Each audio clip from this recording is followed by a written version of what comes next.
Assalamualaikum warahmatullahi wabarakatuh. Oke, kita lanjutkan saja ceritanya. Just. Bab 301-302. Bab 301 Kesalahpahaman. Tidak ada yang perlu dikatakan, kan? Wajah Xie Jing menunjukkan sedikit sarkasme. Atau kamu ingin marah dan mengusir kami semua? Ye Yan menarik napas dalam-dalam dan berkata dengan suara yang dalam, bukan itu yang kamu katakan. Aku pergi ke Jinwan untuk urusan lain. Baiklah, beritahu aku apa yang terjadi, Xie Jing bertanya dengan dingin. Ye Yan membuka mulutnya. Apa yang harus dia katakan?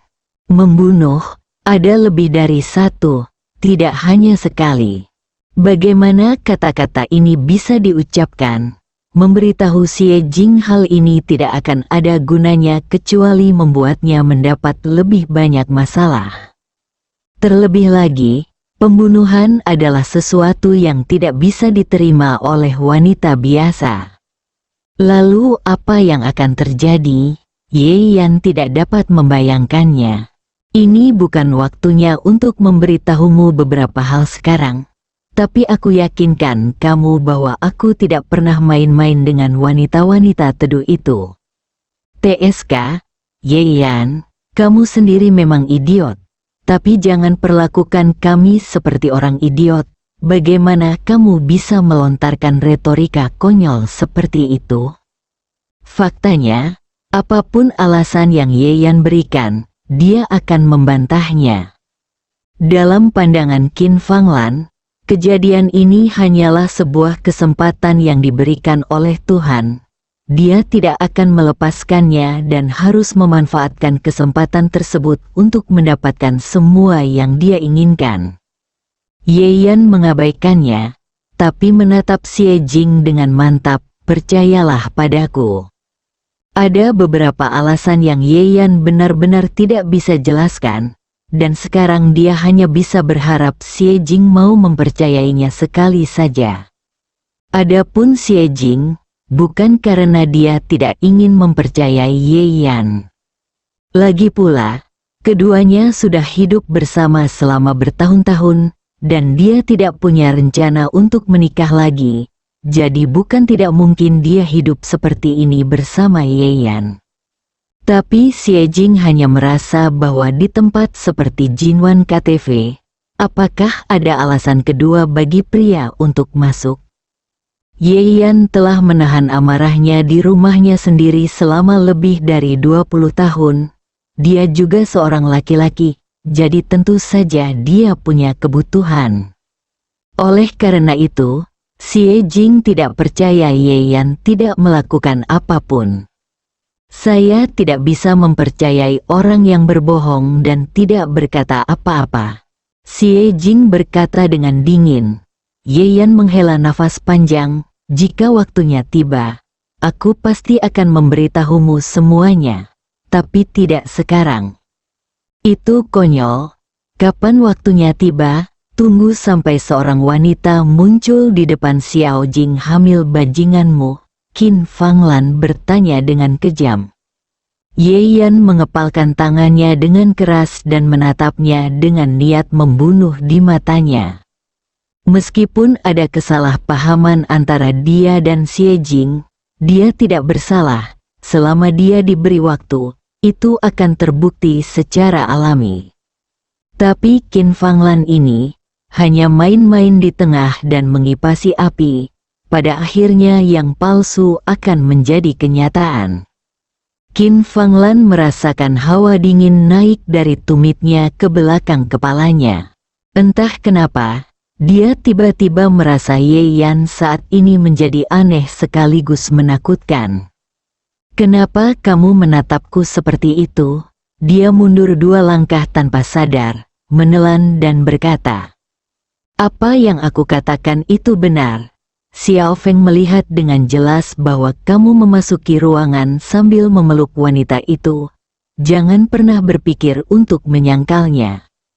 Xiao Feng, otak Ye Yan bekerja dengan cepat dan sebuah nama muncul. Zhuo Jinfeng, Itu sebenarnya dia. Ye Yan menunduk.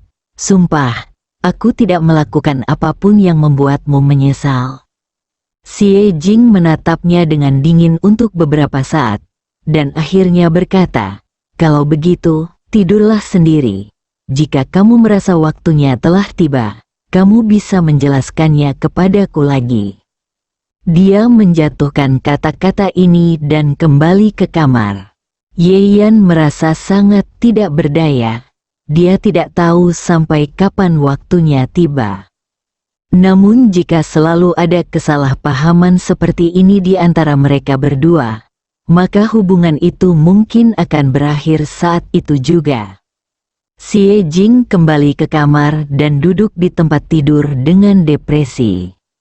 Qin Fanglan melanjutkan, Xiao Jing, orang-orang seperti Ye Yan sudah menunjukkan sifat aslinya. Kenapa kamu tidak terus tinggal bersamanya? Dia menasihati dengan niat jahat. Jika Anda bertanya kepada saya, mari kita manfaatkan anggur dan bercerai. Xie Jing menutup matanya dan tidak berkata apa-apa. Qin Fanglan menolak untuk melepaskan kesempatan besar ini dan terus menghasut. Pikirkanlah, bajingan itu telah tidur dengan seorang wanita yang teduh. Tidakkah menurutmu dia kotor untuk bajingan yang tidak tahu malu? Jika suatu hari Anda sakit lagi dan menulari kami lagi, apa yang akan Anda lakukan? Pikirkan lagi. Oke, Bu, berhenti bicara. Xie Jing memotongnya dengan kesal. Qin Fanglan terdiam dan mengerutkan bibirnya. Aku melakukan ini demi kebaikanmu sendiri. Jika aku menendang Ye Yan, kamu pasti akan menemukan pria yang lebih baik. Misalnya, bos bernilai 3 miliar dolar. Xie Jing tetap diam dan tidak berbicara. Qin Fanglan mengira dia tergoda, jadi dia tersenyum dan memukul ketika setrika masih panas. Sudah kubilang, kami akan menuntut Ye Yan ke pengadilan. Dia curang.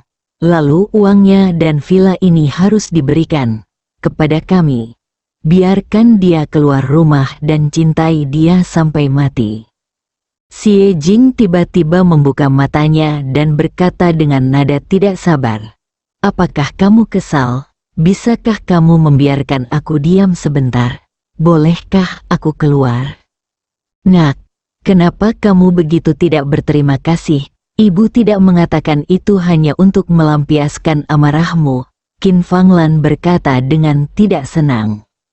Jika Ye Yan melakukan hal seperti ini kali ini, apalagi yang bisa dia lakukan lain kali, kalau saat itu kamu mendapat masalah, sudah terlambat untuk keluar.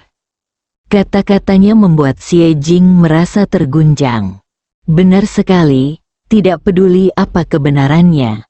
Ye Yan pergi ke Jinwan KTV dan menyembunyikan sesuatu dari dirinya.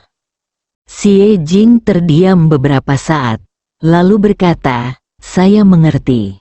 Sebelum Qin Fanglan bisa bahagia, dia melanjutkan, saya tidak akan menceraikannya untuk saat ini. Bagaimanapun, dia baru saja mengambil alih keluarga Xie dan masih sangat sibuk dengan pekerjaan. Dia tidak punya waktu atau keinginan untuk mengajukan gugatan cerai. Qin Fanglan hendak tersenyum tetapi wajahnya membeku. Segera setelah itu, Xie Jing berkata, namun, kali ini Ye Yan harus menanggung akibatnya. Keesokan harinya, Ye Yan bangun lebih awal dari biasanya. Dia melihat ke kamar baru dan suasana hatinya sedang tidak baik. Dia memahami suasana hati Xie Jing. Bagaimanapun, wanita itu tidak ingin melihat suaminya main-main di luar. Meski hanya sebatas nama, dia tetap mewakili wajah Xie Jing. Masalahnya adalah wanita Qin Fanglan ini selalu menghasut sesuatu di belakang punggungnya, yang merupakan hal yang paling merepotkan. Mungkin, saya harus mencari kesempatan untuk mendidik Qin Fanglan dengan keras sehingga dia tahu bahwa terkadang, dia harus lebih jujur. Saat turun ke bawah, Ye Yan melihat Xie Jing sudah duduk di meja makan. Dia berhenti dan berjalan. Aku masih punya banyak pekerjaan hari ini, sampai jumpa nanti. Ye Yan tidak berkata apa-apa. Xie Jing mengabaikan ucapan itu dan berkata dengan tenang. Saya menolak pekerjaan hari ini. Bab 302 Penyerahan Properti. Ye Yan tercengang. Dia sudah mengenal Xie Jing begitu lama, tapi dia belum pernah melihat dia menunda pekerjaannya. Lalu apa yang kamu? Sebelum dia selesai berbicara, Xie Jing berkata, Ye Yan, tolong pindahkan villa ini atas nama ibuku. Begitu kata-kata ini keluar, terdengar suara dentang di dekatnya. Mangkuk di tangan Qin Fanglan jatuh ke tanah. Dia sangat terkejut. Dia tidak pernah menyangka putrinya akan bertindak seperti ini ketika dia mengatakan akan membuat Ye Yan membayar. Ini sungguh luar biasa. Ye Yan mengerutkan keningnya. Jika itu untuk Xie Jing, maka dia tidak akan mendapat masalah sama sekali. Tapi serahkan pada Qin Fanglan.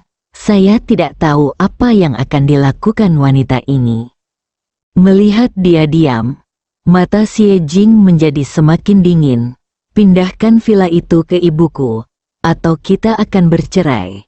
Aku akan pindah sekarang dan tidak perlu menghubunginya lagi. Begitu dia mengucapkan kata-kata ini, Ye Yan merasakan sengatan di benaknya. Itu sebuah alasan. Jika Xie Jing menceraikannya saat ini, dia pasti akan terpukul oleh takdir dan mati. Ye Yan menarik napas dalam-dalam. Sebaliknya, suasana hatiku menjadi tenang. Karena itu adalah hutang yang harus aku bayar. Tidak ada yang perlu kukatakan. Oke, aku mengerti. Qin Fanglan di samping berteriak kegirangan. Ye Yan meliriknya dengan dingin. Permintaan Xie Jing pasti ada hubungannya dengan dorongan wanita ini. Hanya saja kini dia terikat dengan dalih, sehingga mau tak mau dia menolak. Tapi jangan khawatir. Aku berjanji padamu bahwa aku tidak akan pernah membiarkan ibuku menemukan alasan untuk mengusirmu. Xie Jing menambahkan dengan ringan. Dia juga mengenal Qin Fanglan, jadi dia tentu tahu apa yang akan dilakukan ibunya. Ye Yan tersenyum pahit. Kalau begitu aku masih harus berterima kasih. Xiao Jing, apa yang kamu bicarakan? Bagaimana kita bisa mentolerir orang yang tidak tahu malu di keluarga kita? Kata Qin Fanglan sedikit bersemangat. Dia benar-benar ingin menyelesaikannya dalam satu langkah dan langsung mengusir Ye Yan. Xie Jing tidak menjawab pertanyaannya. Dia memikirkannya sepanjang malam kemarin sebelum mengambil keputusan ini. Bukan hanya karena Ye Yan pergi ke Jinwan KTV. Belakangan ini, Ye Yan nampaknya telah berubah menjadi orang yang berbeda. Meskipun dia lebih baik dari sebelumnya, namun hal itu juga membawa banyak masalah baru. Xie Jing memintanya untuk pindah dari villa hari ini. Di satu sisi, dia ingin memberinya pelajaran dan membuatnya mengingat identitasnya sebagai menantu. Di sisi lain, itu juga karena dia merasa sikap Ye Yan terhadap Qin Fanglan semakin buruk. Benar, Qin Fanglan sangat mempermalukan Ye Yan, tapi itu juga karena Ye Yan sangat tidak berguna. Jika Ye Yan tidak mau melakukan ini, dia harus berusaha sendiri untuk mengubah kesan Qin Fanglan. Daripada jadi seperti sekarang, hanya karena punya uang dan membeli villa, kamu bisa mengancam ibumu untuk mengusirnya. Tentu saja, Xie Jing tidak ingin membunuh mereka semua, jadi dia memberikan jaminan ini pada Ye Yan. Ketika Qin Fanglan melihat putrinya mengabaikannya, meskipun dia tidak mau melakukannya, dia tidak berani memaksanya lebih jauh. Dia sangat gembira mendapatkan villa itu. Akan sangat buruk jika dia mendorong terlalu keras dan membuat Xie Jing berubah pikiran. Dia dengan gembira berlari kembali ke kamar dan mengobrak-abrik kotak untuk menemukan dokumen untuk mempersiapkan transfer. Ada apa denganmu? Apakah kamu sangat bahagia? Xie Chengqian belum turun, jadi dia tidak tahu apa yang terjadi. Tentu saja ada acara yang membahagiakan, acara yang sangat membahagiakan. Qin Fanglan sedang dalam suasana hati yang sangat bahagia sekarang, dan sikapnya saat berbicara dengannya jauh lebih baik. Xie Chengqian sempat kebingungan, kemarin ada awan gelap karena kecurangan Ye Yan. Kenapa hari ini ada acara yang membahagiakan? Sudah kubilang, villa ini akan segera menjadi milikku, kata Qin Fanglan sambil tersenyum. Benarkah? Xie Chengqian tercengang. Qin Fanglan menceritakan apa yang terjadi di meja makan. Kemudian, dia menghentikan apa yang dia lakukan dan menghela nafas. Sayang sekali Xiao Jing masih begitu berbelas kasihan kepada pecundang itu. Dia tidak mendengarkanku dan mengusirnya dari rumah. Xie Chengqian mengangguk pelan, tapi tidak banyak kebahagiaan di wajahnya. Terakhir kali di kota dia menyaksikan Ye Yan memecahkan masalah dengan matanya sendiri. Meskipun Qin Fanglan kemudian bersikeras bahwa dia telah mengeluarkan uang, Xie Chengqian selalu merasa bahwa menantu mereka dari rumah ke rumah tidak sesederhana yang dia lihat di masa lalu. Meskipun villa ini ada di tangan Qin Fanglan, apakah ini benar-benar bagus? Apa ekspresimu? Kenapa? Apakah kamu masih bersimpati dengan pecundang itu? Qin Fanglan memandangnya dengan tidak senang. Xie Chengqian tersenyum pahit. Bagaimana saya bisa? Dia selingkuh. Tentu saja saya ingin melakukannya pada putri kami. Hanya saja menurutku, kalau Ye Yan punya banyak uang, kenapa dia harus pergi ke tempat seperti itu kalau ingin bermain-main dengan wanita? Pesan saja hotel dan pekerjakan beberapa model terkenal dan selebriti internet. Inikah yang sering dilakukan orang-orang kaya itu? Dia juga laki-laki, jadi dia secara alami berpikir dari sudut pandang laki-laki. Sayangnya Xie Jing tidak dapat memikirkan hal ini ketika dia sedang marah. Dan bahkan jika Qin Fanglan memikirkannya, dia tidak akan mengatakannya untuk memaafkan Ye Yan. Dia mengerutkan bibirnya dengan jijik. Bagaimana kalau dia pecundang? Dia bahkan tidak bisa menipu dan ditangkap hidup-hidup. Oke, aku terlalu malas untuk memberitahumu lagi. Aku harus menjalani prosedur pemindahan secepatnya. Setelah lama bekerja, akhirnya semuanya selesai. Qin Fanglan sedang duduk di ruang tamu, memegang sertifikat real estate di tangannya. Dia terkikik dari waktu ke waktu, lalu meletakkan buku kecil ini di wajahnya dan menggosoknya. Dengan tatapan itu, mereka yang tidak mengetahuinya mengira dia sakit jiwa. Xie Jing di samping bahkan merasa sedikit menyesal. Bukankah dia benar-benar membuat Qin Fanglan gila dengan melakukan ini? Ye Yan, mulai sekarang, aku adalah pemilik villa ini. Kamu bisa tinggal di sini sekarang hanya karena belas kasihan putriku. Jadi di kemudian hari, kamu harus ingat identitasmu dan tahu apa yang boleh dan tidak boleh kamu lakukan. Qin Fanglan berkata pada Ye Yan sambil tersenyum menghina. Dia akhirnya bisa mengatakan ini dengan bangga, merasa seolah-olah dia sedang bersenang-senang setelah makan es krim di hari-hari anjing di musim panas. Ye Yan meliriknya dengan dingin dan terlalu malas untuk berbicara dengannya. Dia sama sekali tidak terkejut dengan wajah Qin Fanglan. Wanita ini sudah bertingkah seperti monster ketika villa itu bukan miliknya, apalagi sekarang.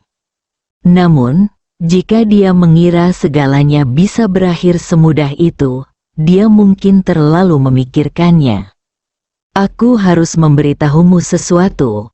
Karena villa ini milikmu, mulai sekarang kamulah yang bertanggung jawab atas biaya properti tahunan.